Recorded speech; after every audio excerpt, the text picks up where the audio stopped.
All right, here are our notes for lesson 10.1 in the workbook. We're starting our unit on circles.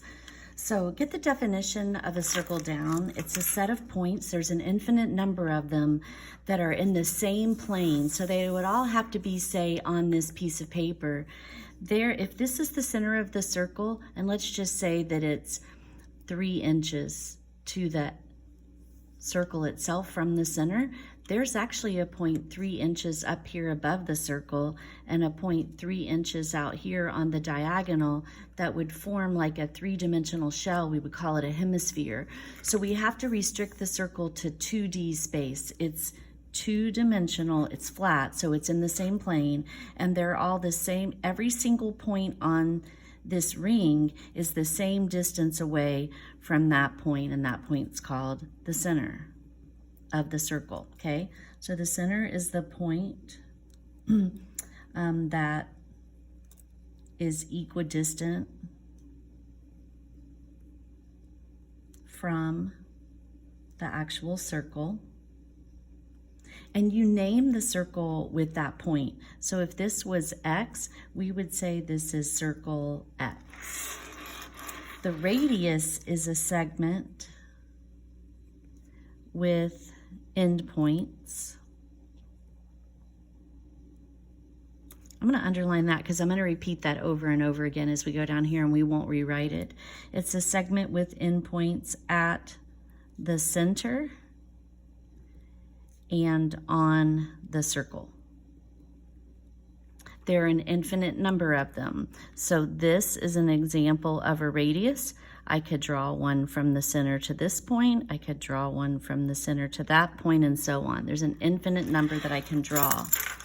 I'm going to do diameter after I do chord. So a chord is a segment with endpoints on the circle. So both of the endpoints are on the circle. So an example of a chord, if I just connected those two little points right there, that would be a chord. So let's start naming these things. So AB is an example of a chord. We'll call this W, P, and Q. So I drew 3 radii, XP, XW, XQ, XP, XW, XQ, and so on.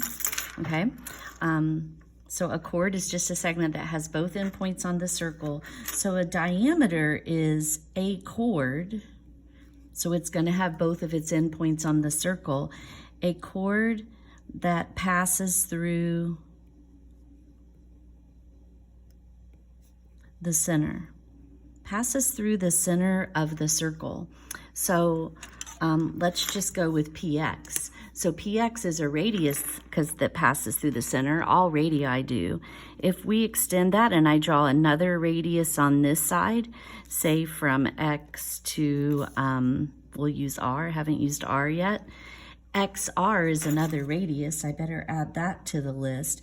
But the entire segment PR is the diameter of our circle. And you can see, I hope that it takes 2 radii to equal 1 diameter.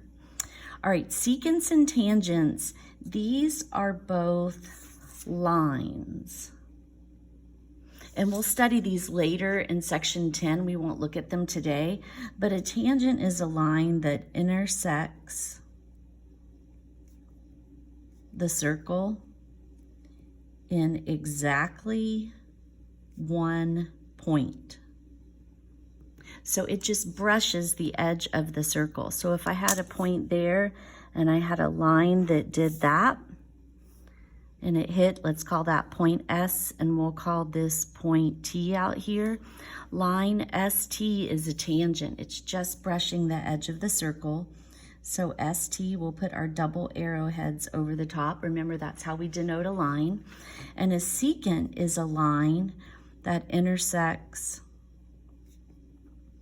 the circle in exactly 2 points. So it goes in and it comes out. I'll go ahead and just draw another one. We'll do, we'll go from A and then we'll exit here at C.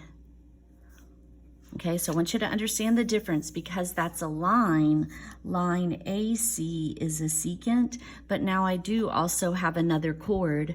I have this segment that's finite. It has endpoints, starts at A, ends at C.